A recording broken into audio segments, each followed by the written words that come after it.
Most people have goals in life. And we would both think you got to be goal-oriented. That's the first mistake.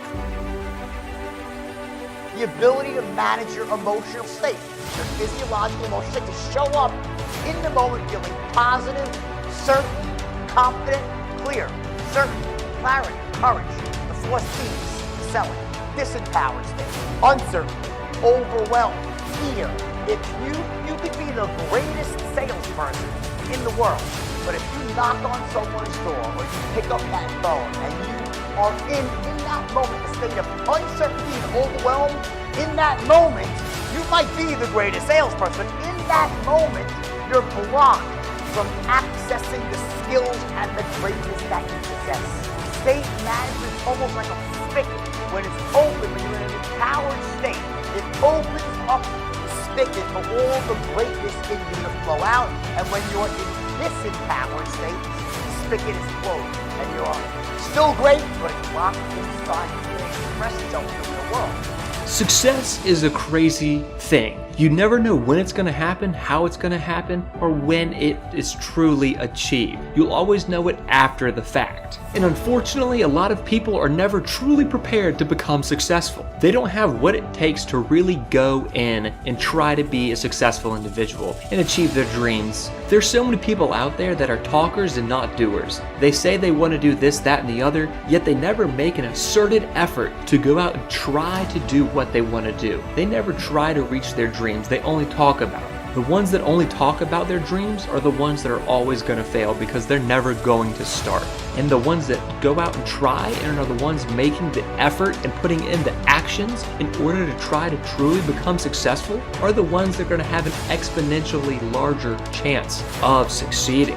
All because they're putting forth that effort, trying, and betting on themselves and putting energy and time and love into what they care about and trying to work as hard as they can until they reach success, doing whatever it takes to discover how to reach their dreams and make their life as good as they can each and every day, no matter what happens. And some people just aren't built for that. Some people aren't going to be able to commit to such a hard time because they don't really want to achieve their goals. They think their future is whatever it wants to be when they're not trying to make it what they truly want it to be and what they truly desire.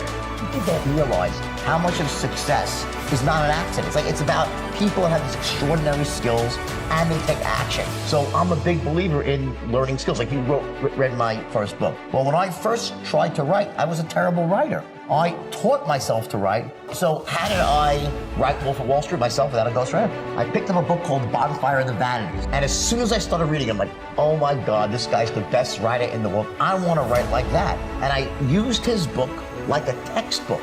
I took out my highlighter and I broke down his strategy for writing. I said, let me first teach myself the skill to write like Tom Wolfe. And that's what I did. I spent about 6 or 7 months with 18 hours a day. Oh yes, to the point I could recite the whole book verbatim. Wrapped it up with Hunter S. Thompson. I figured it made sense because of the drug use, right? And then when I was reviewing the New York Times, they said the book sounds like Hunter S. Thompson and Tom Wolfe. So it was amazing, right? That I accomplished my mission and turned myself into a writer. If you ask someone who's not a professional salesman, who doesn't have the right instincts, they'll start actually trying to sell you a pen. This pen is great. This pen writes upside down. Only one rational thing to do. Someone says, sell me this pen. And that is to start asking them questions. So tell me, how long have you been in the market for a pen? What type of pens have you used in the past? This is a personal. Typically when you buy a pen, what type of money do you spend on one? Do you buy expensive pen?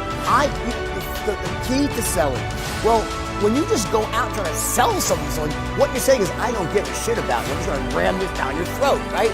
I want to know what you need. I want to know what you've done in the past. So you ask questions. If I ask someone, hey, so how long have you been in the market for a pen? They say, oh, I'm not looking for a pen. Great, have a nice day. I don't sell people the things that you are looking for. I wouldn't try to sell you a pen if you're not looking to buy a pen. So and if someone said to me, I say, wow, this person really knows how to sell. Because the biggest mistake that rookie salesmen make is they try to sell to everybody versus weeding out people who are not interested and only selling to those who are. Here's the deal. The magic moment was when I looked at my 12 schmendricks, as the phrase goes, and they were so disheartened over what was going on. They were disheartened. They couldn't close rich people. I could, Danny could. Before that, we were closing average moms and pops. And I realized what was happening. And I realized in this one moment that I had a certain way of speaking that I had taught to Danny, because Danny was a natural salesman, that was allowing me to immediately take control of the conversation. At the heart of all influence, and how easy it is to influence. Now, I'm not saying that when you control the encounter, you're doing the talking. That's not what I mean. In fact, it's the opposite. When you're in control, you're asking very smart questions, and it's the prospect that's doing the talking. You're gathering intelligence. But in those first few seconds, when you open up your mouth, you got 4 seconds